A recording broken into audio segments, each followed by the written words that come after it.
Hello, everybody, and welcome to our Google virtual event. This is Welcome to Talks at Google.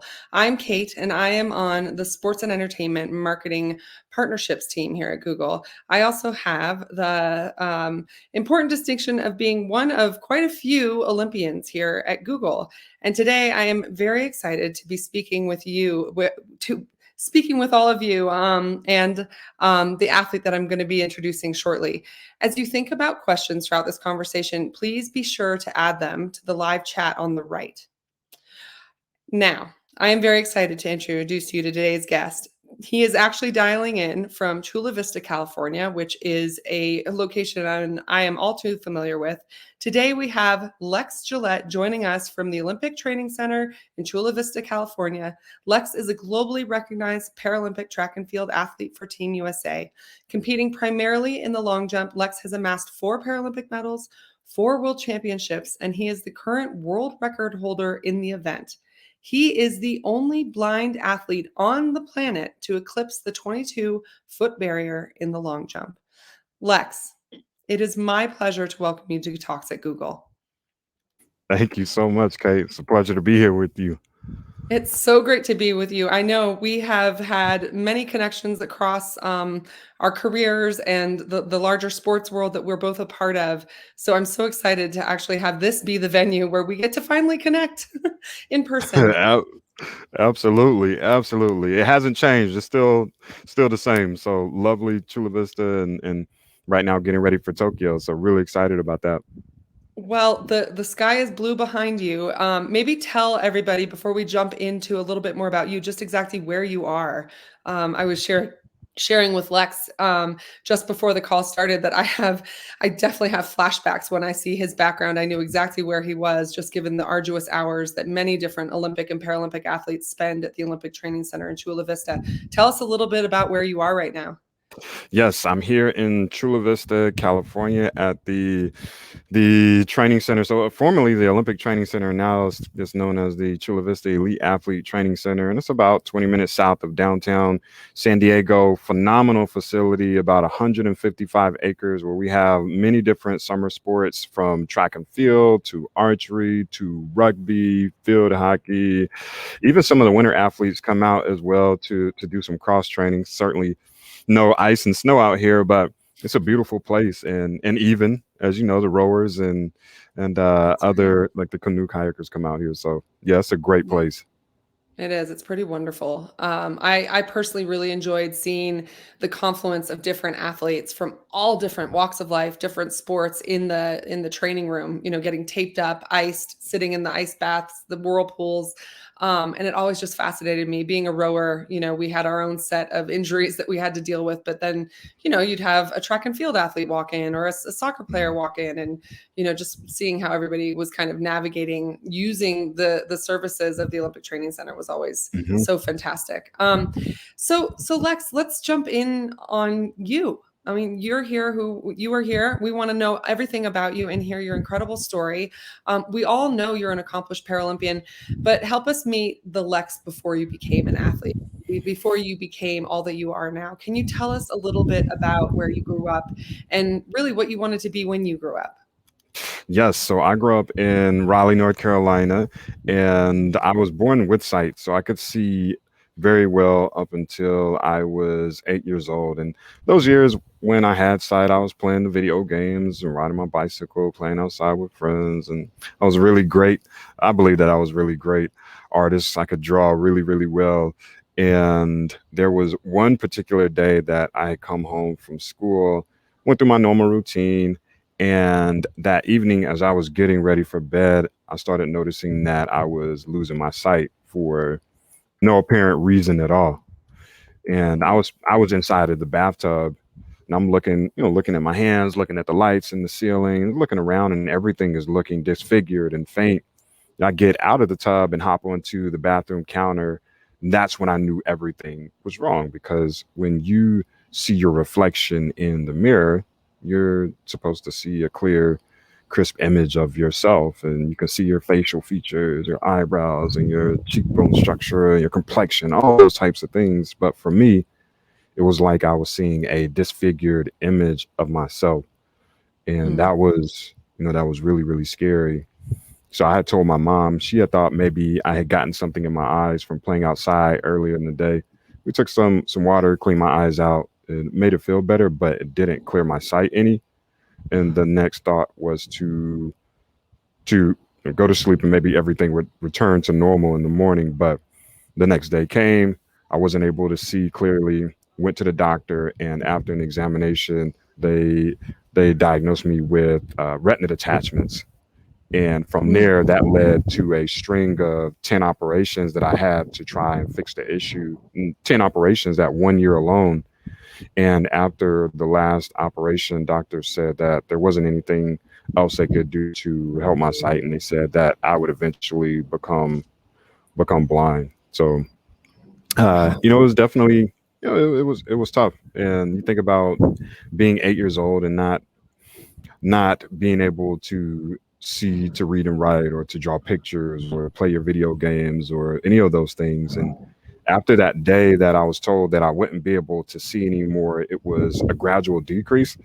Go home, go through your normal routine, you go to sleep at night, you wake up the next morning, you see a little less than what you do the day before, until one day you wake up and you can't see anything.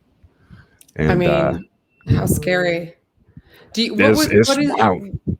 what was your memory of like the feelings that you were having as an 8-year-old? And I'm just so curious because we're talking a lot about resilience at work these Mhm. days. Yeah. I mean, the world is having to be more resilient than ever before. But I mean, you could write the playbook on resilience, I'm sure. What was that? What do you remember the thoughts that you were having, and probably the evolution of thinking that you kind of went through on that journey to Yeah. losing your sight? Yep, I really equate it to us experiencing, like, we encounter new things and we're in these new spaces, and so when we find ourselves at those doorsteps, you feel uncertainty. You might feel frightened at times. You might feel alone because you're thinking to yourself, "Oh well, I'm the only one that's going through this situation." When in actuality, there's other individuals out there who you can reach out to. But at that time, is very daunting and is very overwhelming because you're so focused on, number one, that thing that you've lost, and then number two, it's just, it's like a swelling inside of you, inside of your mind, and that's all you can really think about, which creates those feelings. And I had to go through that. I had to navigate through those emotions and those feelings. Unfortunately, my mom was, she was a really this huge influence in my life, and allow me that time to kind of grieve and to really, to ask those questions. But yeah, certainly uncertainty, feeling alone, feeling frightened. And then like when do you have a memory of when it started to pivot? Like when acceptance started to come in and you started instead to turn your focus, I mean, as an 8-year-old, my gosh, towards, okay, now what am I going to do? What does my life look like and how am I going to take it on? Like what was that evolution for you and how did that kind of start to come about? Yeah, it was very interesting because I was able to see my neighborhood at one point. I remember, you see the green of the grass, and you remember seeing where certain street lights were, and the stairs. And so the my mom and others really challenged me to use my other senses. And so, circling back to, when we focus on those things that we lose, that's all you're really focused on and what you're locked into. And it's really hard to get to a point, a space mentally, where you can say, "Oh, like I'm good. I'm back at this point of neutrality." And they really helped me to see that even though I lost this major thing, this one thing, there's still some alternatives. There's other things that you can tap into to help compensate for that area that you may have lost. So what happened for me was, all right, well, Lex, since you can't see the neighborhood, we're going to teach you to learn textures. We're going to teach you how to use different sounds. And between those two things and others, that'll help you navigate around. So, for example, I still continue to go to school because my my mom said you got to get your education, and the school bus drops me off at home. Now, when the school bus drops me off, I recognize that it usually drops me off in the same area. When I step on the sidewalk, I feel the concrete under my feet. All right, Lex, once you're on the concrete, you need to turn to the left hand side and you're going to walk 4 steps forward. 1, 2, 3, 4. You get to the fourth step, you're going to feel some grass under your feet. When you feel that grass, you're going to turn to the right hand side. Take 1 step, that's going to lead you to the bottom of 3 stairs. You're going to go up 1, 2, 3 stairs. And when you're at the top, you're going to make a left hand turn. Then you're going to walk forward 4 more steps, 1, 2, 3, 4. And then that's going to lead you to the front door of your home. And you'll be able to walk inside and get inside of the common area, the living room. And so it was really learning my environment in a new fashion, in a new way that I hadn't learned it before, and understanding that I had some other skills that I could tap into to help me navigate. And that's what helped to establish that new way of thinking in this foundation. Yeah. Was there a relief? I'm just thinking, I mean, that was so cool because mentally I was almost right there with you going on that Yeah. journey of from the bus to the front door. And then when you open that front door and you step inside your home, was there a sensation of relief, like from being from this massive outside world that has so many variables to then, okay, I know this place. Absolutely. Hit the nail on the head. Once you get to that point of, it's similar to when you set out on these new journeys and you start, and there's a satisfaction in completing things, finishing things, getting to an endpoint. And so for me to get from, you start school, you go from classroom to classroom, or classroom to gym to the cafeteria, all of these places, you get back on the school bus and you head home. Then when I get actually inside of the house, it's like, like I'm good. I made it home. I'm safe. I didn't hurt myself. Everything is fantastic. You must have been tired, like just reworking your entire brain, your body, the heightened senses that, when you have sight, you take for granted and now having to double down on those. I mean, those first few years must have been almost exhausting too, as you kind of just built new muscles, frankly, around these other senses that so many of us take for granted. It was, yeah, it certainly was, and just fortunately, I talk about my mom so much, and I had her and so many other people who really encouraged me, and those who were able to give me that nudge and that push at times to really say, hey, you got to keep going, you got to keep doing this because these are going to be the things that help you maneuver in life. Because the reality is, I'm blind, I can't see anything, I'm living a new experience, and quite frankly, a lot of people in the world won't understand my experience, but we don't want you to be confined to others' expectations. We don't want you to be confined to outsiders, what they think you should and should not do, and what they say you can and cannot do. You decide what you can do, and no one else. And we want to make sure you're equipped with the skills so that you can go into the world and blaze this trail. I mean, and isn't that like there's such individualism in that too, which I think is such an interesting conversation point here too, just in the path that you blazed, right? Because so often the medical world kind of treats injury or disease, as one size fits all, for lack Mhm. of a better, often you hear of these athletes that are told you'll never walk again, and then they Yeah, walk again, yeah. So I just think it's so interesting that the individualism of kind of in you, there was always Lex. And you wonder if this situation, I'd be so curious to hear your answer to, you know, did this bring out, and you'll never know what the other Lex would be. There's just this exceptional Lex, but did this foster this environment for this competitive athlete to be born that maybe otherwise might not have been realized? And maybe you can now talk us through kind of the evolution from there, from being comfortable in your senses and in your new senses in your new world into, okay, how do I now move forward into the Lex that you are today? What was that path like? Yeah, I think that, I mean, you're right. I think that it was a driving factor, and it was something that really helped to for me to say, all right, let's get up and let's make it happen. I think that, so my mom's side of the family is the athletic side, and they've all played everything from softball to basketball, you name it. They were out there participating in those particular sports, and so for me, I wanted to participate as well. And where it all literally started for me was I had purchased this basketball hoop from a store, and it was one of those hoops where you hang it on a closet door. And so I used to shoot and shoot and shoot and shoot on this basketball hoop.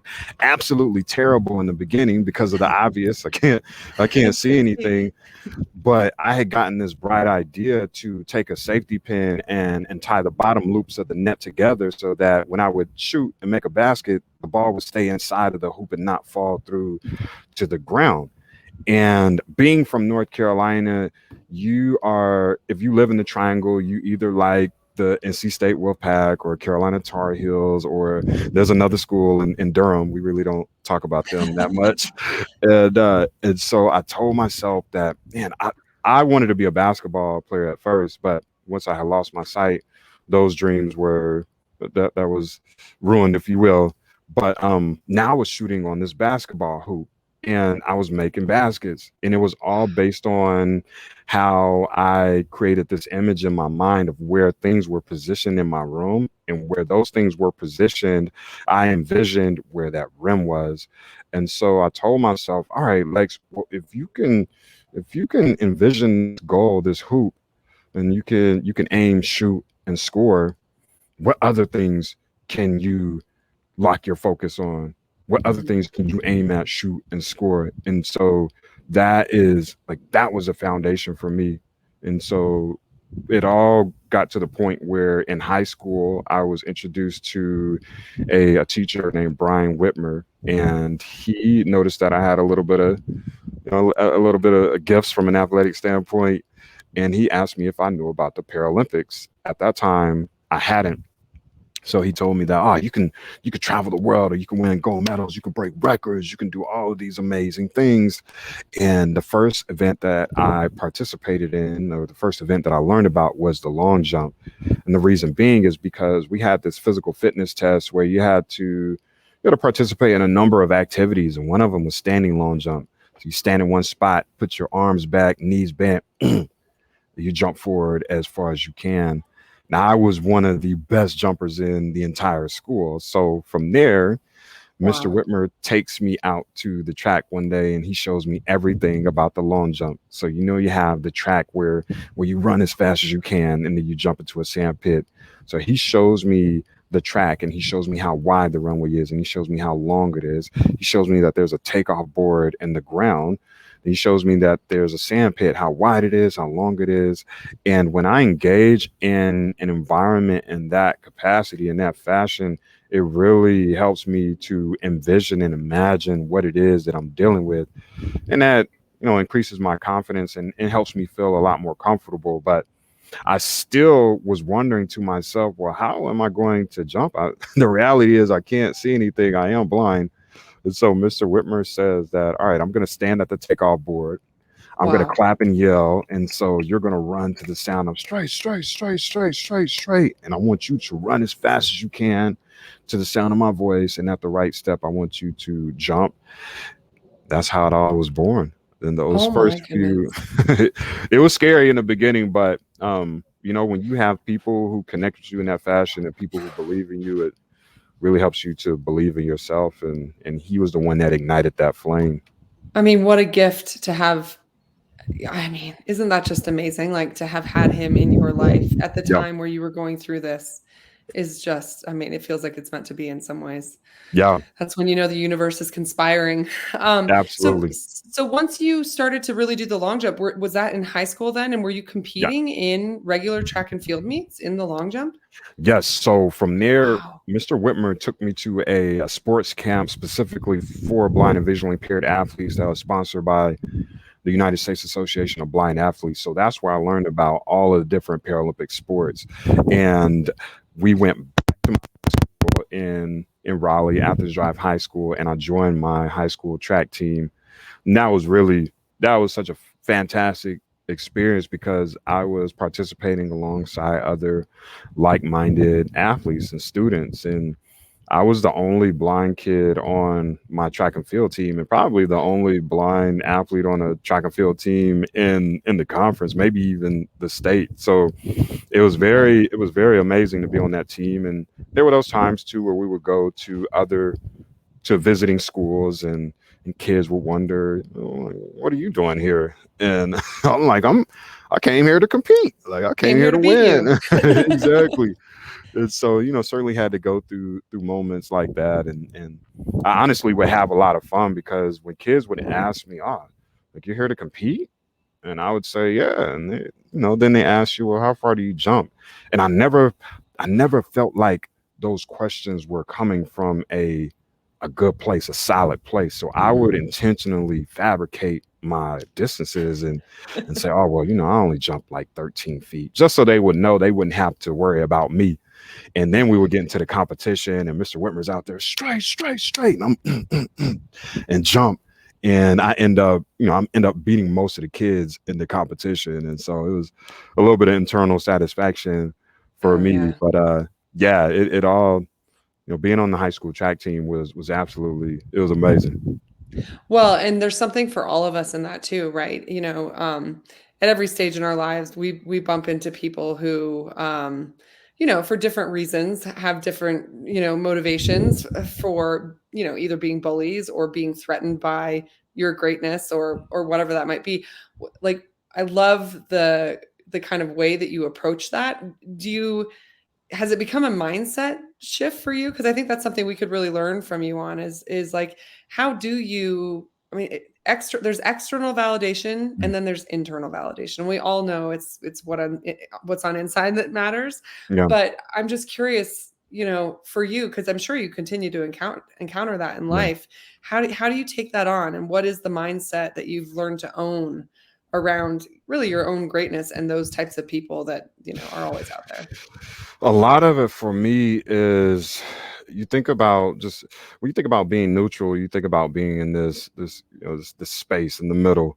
And so sometimes we get into these moments where we might be sad or we might be angry, we might be frustrated or irritated. And on the contrary, we have those times where we're really happy and really excited and just just really overwhelmed in a good type of way.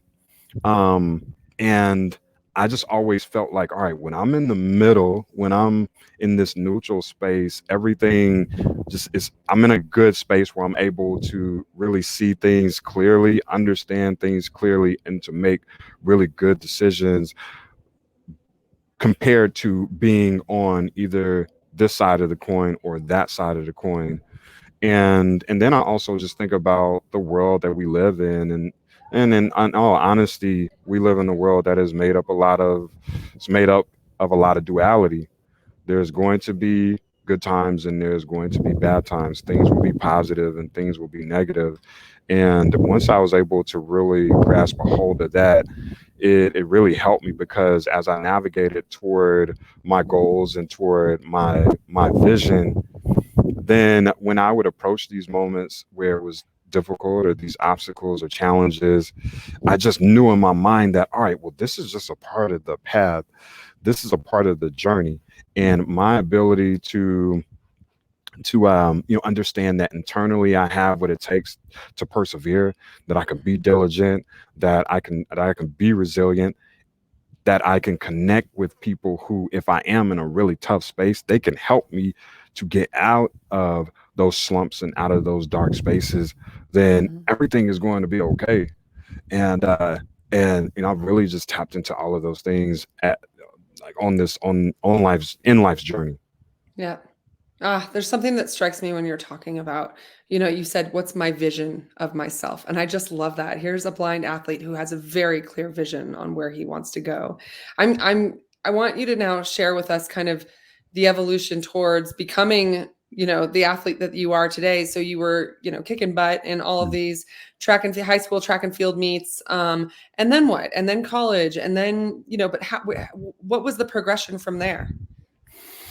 The progression was so I graduated from high school, and this is the beautiful thing. Mr. Whitmer, he had an opportunity to leave our high school after my junior year, and thankfully, again, just thinking about special people who you have in your life, he decided to forego leaving Athens Drive and staying with me that final year to ensure that not only I saw that my goal would be achieved from an academic standpoint, but to also finish the job that he started from an athletic standpoint. And that, my senior year of high school, I ended up being the best jumper on our team, and it was all because of him. And so he had, even once I had graduated from high school, he went to my first world championships with me and helped me compete there. Didn't get the results that I wanted, but it was my first international competition. I want to say I finished fifth place, and it was a step in the right direction. And um and the icing on the cake was when I had entered into college. I went to East Carolina University, and at a time where I didn't have a guide to work with me in the fashion that I was so used to in high school, having Mr. Whitmer there Monday through Friday when we would be on the track training, Mhm. when it was time to compete and qualify for the games, he drove all the way from Georgia, which is about a 5 hour drive. He would make a few 5 hour drives up to Raleigh, few drives during the spring, and he helped me to compete and sometimes train. And he was the one that helped me get that first team nomination to the Paralympics. And I knew so, Lex. yeah, Wow.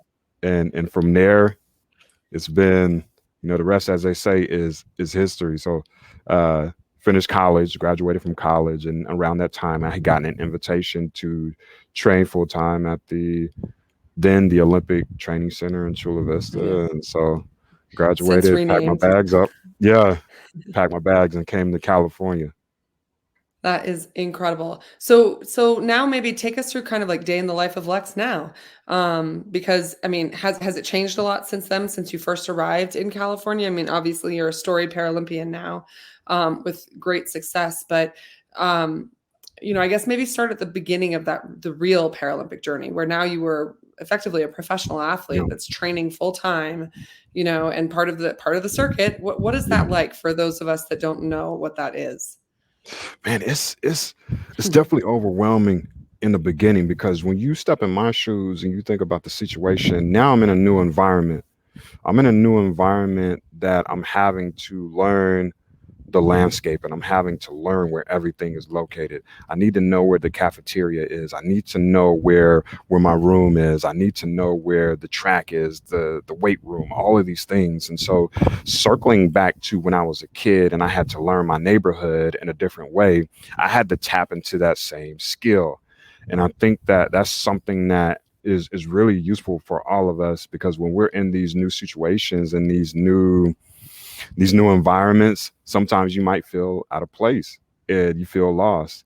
But if we can sit back and kind of, look and say, oh, well, I was able to, I have this skill and I use this skill in this moment. And it's something that I can apply to this scenario, this new situation that I'm in. That really helps us to make progress moving forward. And so for me, I had to tap into that same skill, learning where certain things were so that I could get around by myself. And that aligned with what my mom taught me and what Coach Whitmer taught me. Again, everything was, hey, Lex, at the end of the day, you're going to need help at some point. But in all honesty, we want you to be able to do things that you, quite frankly, should be doing on your own. You don't necessarily need anyone to walk you around all of the time. You don't need anyone to grab this for you or grab that for you. You just need to get oriented. And that was the first step for me. So learning this environment, learning everything, so I would know how to maneuver and where to go. And then, I'm the new kid on the block. There's vets out here, and I'm learning from those athletes. And at that time, we had the Marlon Shirleys of the world, and the April Holmes and the Jeff Mhm. Skibas, and all of these athletes who had been in the game for a little bit. So I was able to observe them and watch them, not only from an athletic standpoint, but from a just a business standpoint, and an athlete slash branding standpoint. So I was, my you know uh, uh, what's the word that I want to use? I was just overloaded with information, Mhm. and so I just used that opportunity to be a sponge and to soak it all in. But number one priority was to come out and to learn from some of the best coaches in the world and to sharpen my skills as an athlete so that I could be the best that I could be. Yeah, I mean, you just the fact that you spent so much time explaining how you had to learn your environment. I mean, that's something that I certainly took for granted when I showed up as a rower at the Olympic Training Center, right? I would just show up and it was like, "Hey, where's practice?" And like, Mm. "What time do I have to be at the boathouse? What time do I have to be at the weight room? What time do I have to be at the training room?" And here you are settling into a new environment, and in order to like do layer the athleticism on top of it, you have to know your foundation, which is like where you're living and where your bed is, where your food is, where the Yeah. bathroom is, like all the fundamentals of like what it means just to be alive, right? Yes. I mean, it just strikes me as, there is so much that we take for granted, right? When you have certain senses. And I would think so too, though. There are things that you are experiencing that we'll never know as that the sighted will Mm. never know. Just like somebody who's deaf has a certain heightened awareness around touch, and and maybe I guess what I'm trying to get to is, do you have a favorite sense? And are you using all of that as you compete, or are you using dialing them up and dialing them down at different times in the day? I mean, for those of us that take some of this for granted, do you have a favorite sense? That's a very great question, Kate. Oh my gosh. I would probably say that I think about like proprioception and our ability to recognize things and to feel energy, even though you may not lay your eyes on something or someone, or you may not be able to see that certain thing. And so I just have this kind of area at times, but this knack to feel, say, a building that's approaching, even though I can't see it, or I may be able to feel someone's presence, even though they think they might be sneaking up on me. And I'm like, Right. what you doing? Like, you're not gonna get me. And so I think it's those types of things that really is it's interesting at times, and sometimes it's a little like, wow, I really just recognize that. But I think that certainly when you lose something, especially something like a one of your five senses, I wouldn't say that. Well, I would say that your other senses heighten. However, I just think that is our individual ability to actively focus on those things. So I wouldn't say that, oh, I have this superhuman type of hearing that's better than anyone else. I would just say that, oh, okay, well, you probably just spend a lot of your time looking at certain things versus sharpening your hearing or sharpening your Mhm. sense of smell. And yeah, that's a really good I question. And love I that. will also say this too. I love certain sounds. And so Mm. when you think about like basketball again, and the NBA finals just ended a few weeks ago, and listening to a game, and they have all of the microphones out there, and you hear these players, they shoot the ball, and someone like a Steph Curry, where he's so accurate with his shots, where he shoots and it's and nothing Yeah. but that. Like, that's one of my favorite sounds, and you're able to put the pieces to the puzzle together, because when you have players and you can hear the squeaking of the shoes, and you can hear the ball bouncing, and then you can hear the ball if it goes inside of the hoop, or if somebody throws up if they're building a house and they're throwing up bricks, or you have the athlete who makes the shot, and even though you may not hear the ball go through the hoop, now you have the feedback from the crowd because they're like, oh, they're cheering and stuff like that. So I think Totally. that I've just been able to tap into all of those senses, and have built I'm able to build scenes that I want to see, and it's based off of the sounds and smells and feels that I take in from the world.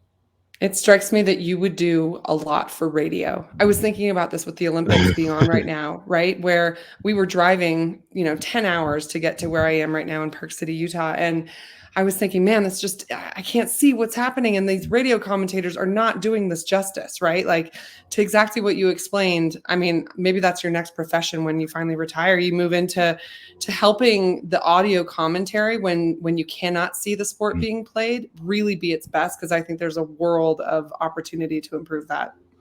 I think that would be a lot of fun. And the funny thing about that is, when I had gotten on the speaker journey and wanted to do more speeches, what I used to do was I lived on YouTube and I would just listen to a lot of my favorite celebrities and entertainers and how they would talk to personalities and how they would like be so descriptive and vivid with their stories. And so I told myself, well, I want to be like that because that really helps me because I can actually see what's going on. So let me pull from those experiences and how they're explaining themselves and describing certain things and add that to my toolbox so I can, become better on stage.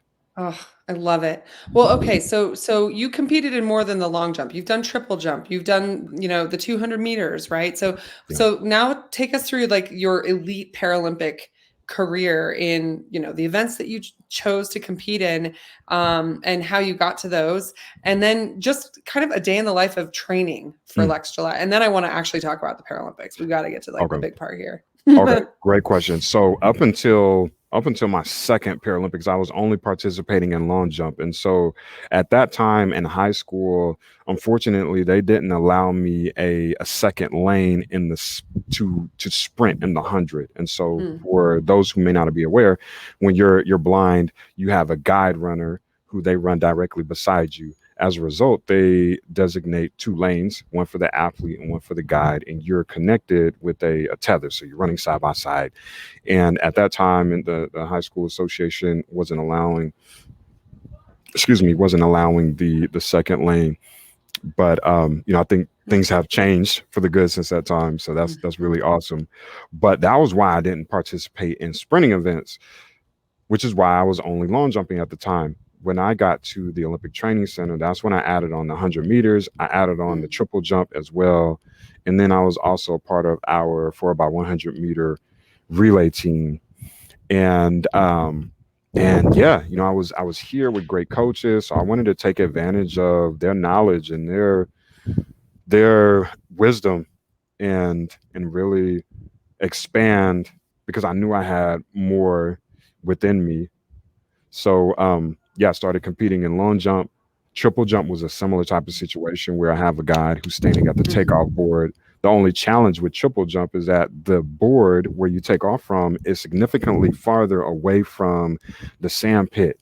So I really have to, in triple jump, just to explain more, you run, and then you jump off your left, and then jump off your right, or vice versa, jump off your right, jump off your right again, and then jump off of your left, and then you land into the sand pit. And I knew that since I was taking off from a farther point from the sand pit, my motivation was, all right, you got to cover this distance because if you don't, you're going to land and you're going It's to gonna land hurt. on the track, and that's not going to feel good. So yeah, so I mean really have some great coaches who got me to a point where I think my best triple jump was like 42 feet 9 inches or so. Oh my god. And it was really good. And just when I was getting the hang of triple jump, they took it out of the Paralympic schedule. So I was like, oh, you guys took away my medal that I was going to win. Oh, But also ran the 100 meters as well.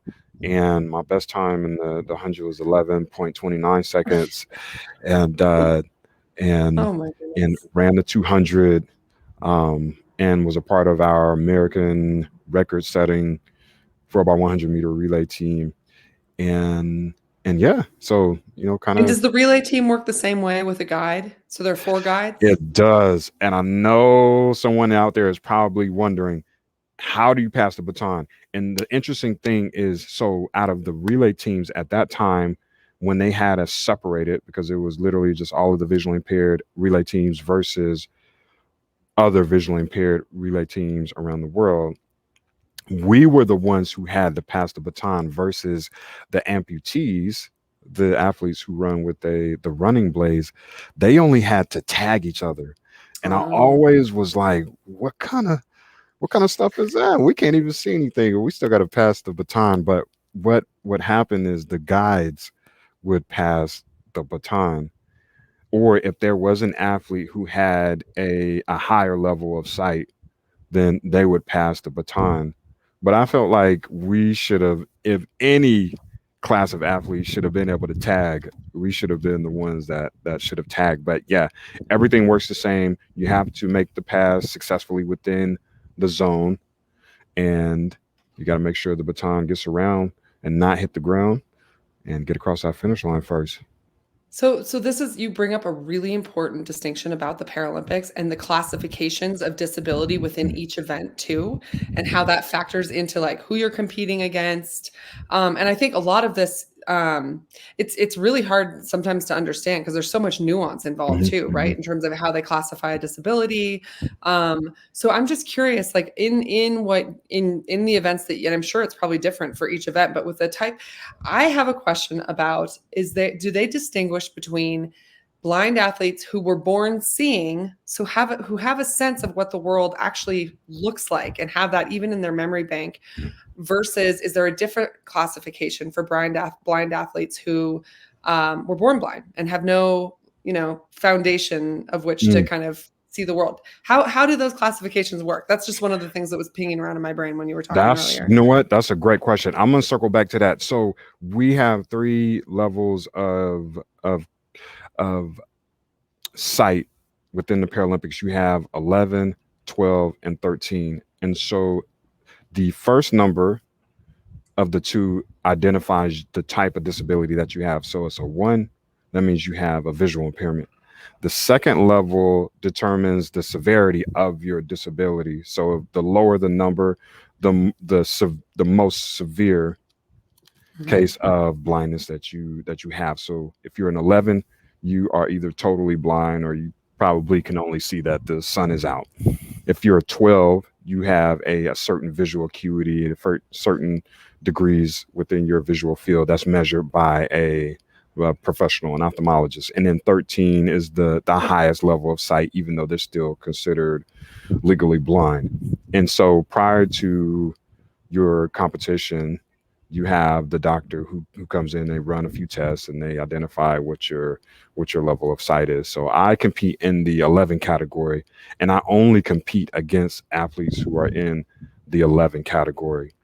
And in addition to that, the 11 athletes are required to wear a blindfold to ensure, in fact, that you can't see anything at all. And so I wouldn't compete against someone who's a 12 or a 13 unless we were in let's just say we were in a local meet in San Diego and everybody signed up and competing. And we wouldn't be separated. You most likely would be combined, or you might even compete against people who can see. And that's totally fine. But in an official Paralympic competition, the Paralympics or World Championships, you most likely will compete against someone within your category. But you bring up a great point, because when I'm training with my training partners, we have both Paralympians, Paralympic hopefuls, Olympians, and Olympic hopefuls in my training group. And so sometimes they're over there, they're joking and making fun and stuff like, Lexi, we beat you and da da da da. And so I tell them, well, I want you to do this same activity and close your eyes. But not only do I want you to close your eyes, I want you to like close your eyes and then have my coach set up whatever the activity is, because there's a difference in you never having had seen something before versus you seeing it and then you closing your eyes. You still have an image of what it is when you look at it and then you close your eyes. I've never seen anyone long jump before. So I'm competing in something that I really have no idea as to what it looks like.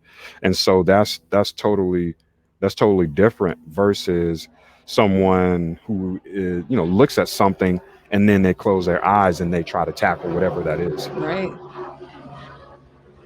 Right. So interesting. I mean, okay, so I'm going to take a couple of questions from the audience, Lex.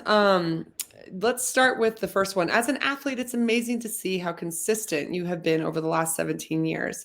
Devin asks, what has led you having so much success year over year, and what are your goals for this upcoming Paralympics? My goals for the upcoming Paralympics are always to win gold. That's the one box that I've yet not checked in. I plan on checking that. That's literally, every time I enter a competition, I want to win. what has helped me be consistent? I think that always looking at each competition as a new chapter and a new opportunity. I think that when we are locked into, oh, okay, well, I won gold at the last World Championships. That doesn't necessarily mean that you're going to win gold at the next World Championships or at the Paralympics. And so I always look at training in those times where I'm in the weight room as, all right, I need to take this serious. Sometimes I even train with the mindset of that, that 18, 19-year old again, where I was really hungry and I was the one who's ninth or 10th in the world. Like I want to maintain that same type of hunger, because when you're finishing on the podium, you're at a place where other athletes want to be, and I don't want them to take that spot. So I'm just trying to work as hard as possible so I can make sure that the up and coming athletes, or those other hungry athletes, that that they're not taking my spot. Love it. All right, I'm going to ask the next question from Ryan Burke. As an athlete who is blind, how do you imagine technology playing a role to advance your athletic passion or athletic ability? I think that there are those times where, since you use a guide, I think that technology would be useful in the training world, because let's say your guide gets sick, or you are needing to you're needing to work on a specific exercise by yourself alone. And if there was, say, some type of sound device where now you can put that sound device at the end of the runway, instead of having your guide yelling and clapping, you can follow the sound of that versus running at the sound of a guide. I think that could have some positive outcomes. And then also, again, if you think about last year during the pandemic, and we had to be Mhm. socially distanced, and there were times where we had to quarantine, and there were also times where they allowed us to get on the track, but we had to be by ourselves, which means that since I trained with a guide, I couldn't train with my guide Wesley. And so, thinking about that, if there was some sort of device there that, say, would help you identify a really large open space where you would have the freedom to do those high knees and the butt kicks and all of those other drills and activities that you could do, so that it would ensure that you would be staying in some sort of shape versus having to sit on the sideline and not be able to do anything. Mm. I mean, I'll just tell you without telling you because I'm under confidentiality. The great work that is being done at Google to address some of what you brought up is part of what Yeah. I love about being a part of this company. So, Yeah. I would just say, Lex, let's make sure we stay in touch too, because I think our teams could always benefit from talking to you about some of the ideas that you've served up here. Totally. There's so much to be done in this space. So what about the Paralympics? I mean, you competed at many Paralympics now, and I want to distinguish like favorite Paralympics to date, and then also what you think the difference is now going to be in Tokyo with the postponement. I mean, talk about resilience. I think you guys are officially qualify as the Uber Paralympians by making it to Tokyo. Favorite Paralympic Games would be London 2012.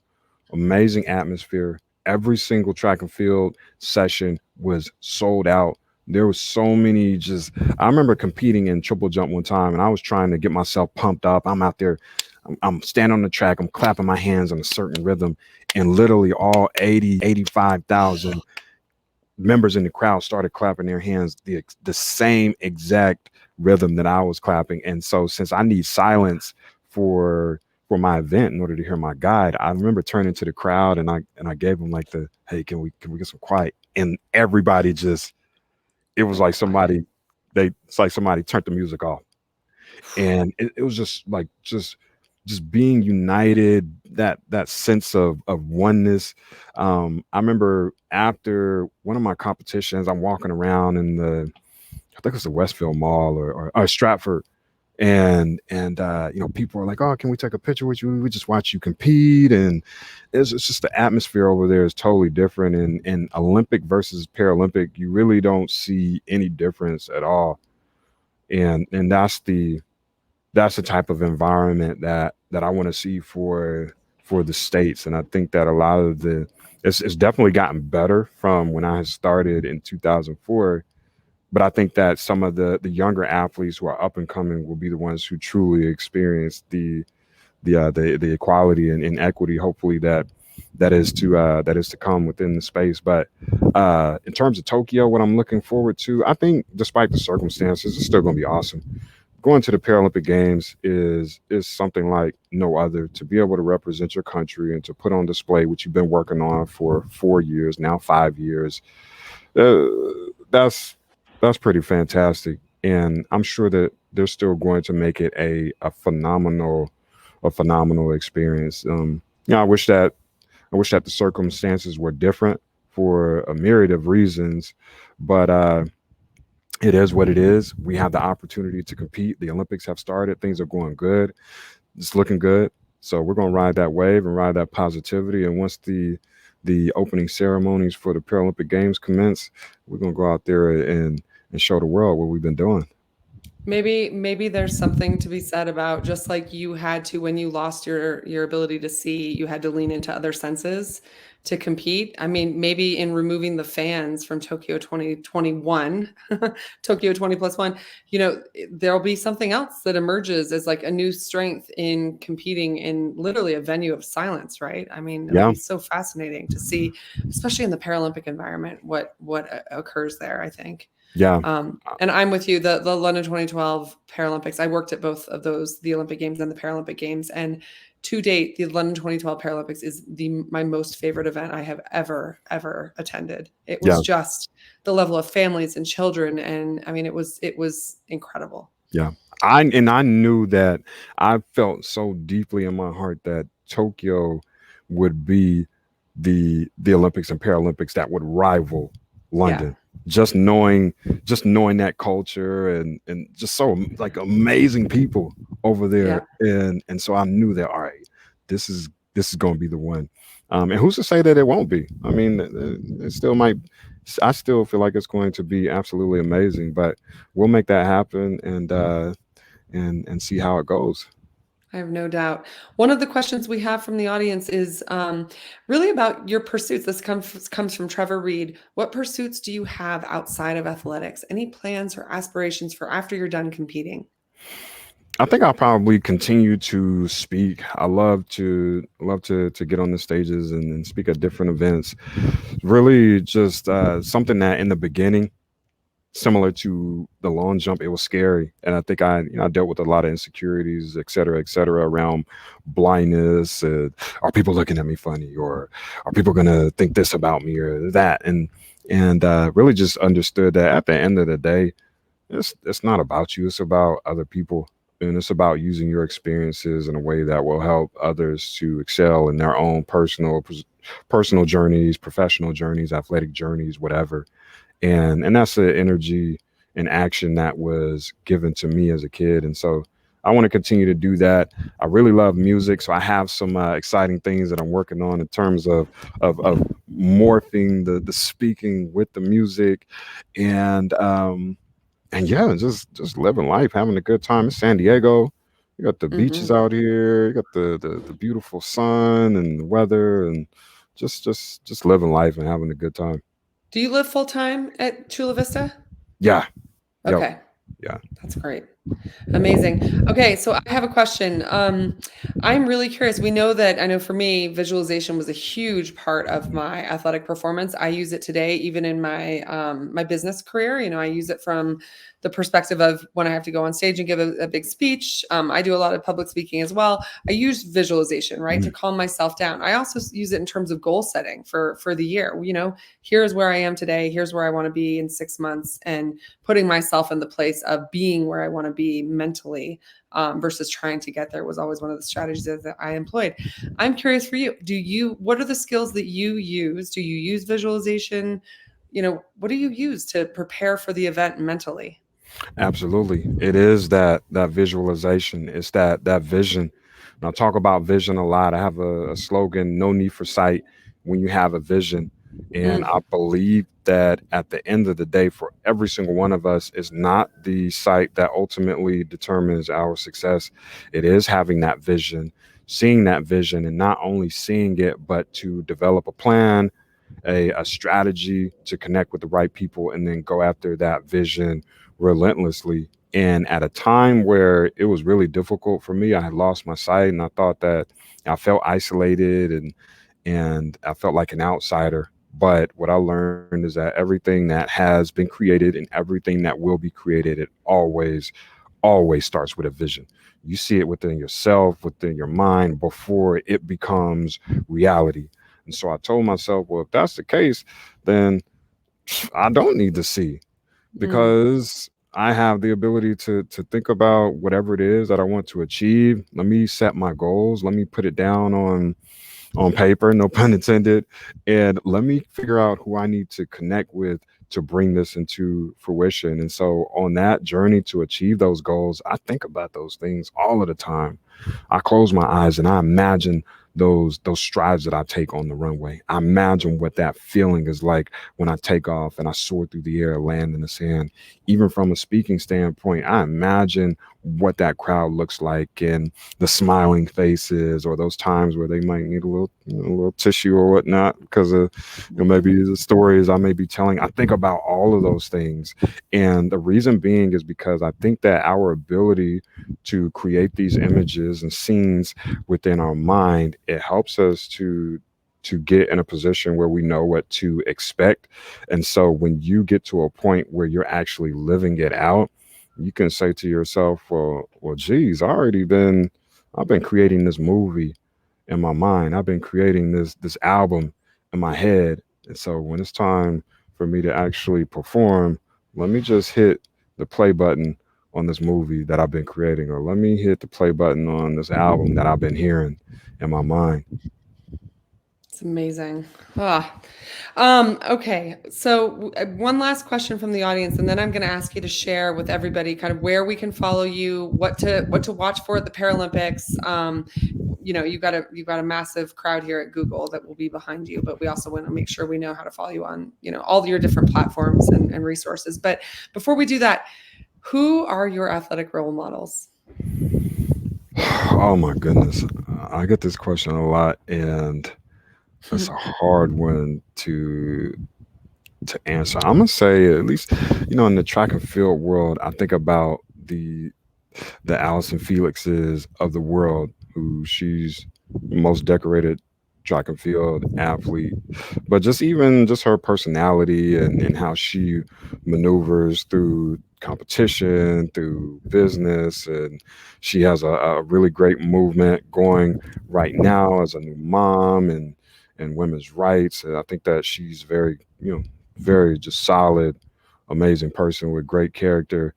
I think even, goodness gracious, who can I? There's so many people to choose from. Um, She's a pretty I great think one. that, yeah. I mean, like, I think that who else sets do the you choose? bar. Yeah, yeah, yeah. I'm gonna stick with Allison. Yeah, amazing. I mean, Lex, this has been such an exceptional conversation. I could have talked to you for at least 5 more hours. Maybe we can do that offline. Yeah, Thank you so much for joining us here today at Talks at Google. We'd love to have you back. We will be watching and cheering loudly in Tokyo. Please tell us how to find you, and where the best way to make sure. Obviously, we'll be watching the NBC feeds, but let us know. absolutely. So my website is lexgillette.com. My social, Instagram, Facebook, Twitter, TikTok, everything is at Lex Gillette. Follow me. And I compete on August the 27th. Not sure of the time yet, but if you follow me, I'll be sure to have that information posted. But yeah, reach out, All comment, right. like things. I'm pretty responsive. Well, you might not hear us from all the way all over the world where all these Googlers are, but we'll be cheering loudly. Best of Awesome. luck in Tokyo, Lex, and thanks for being with us today. Thank you so much, Kate.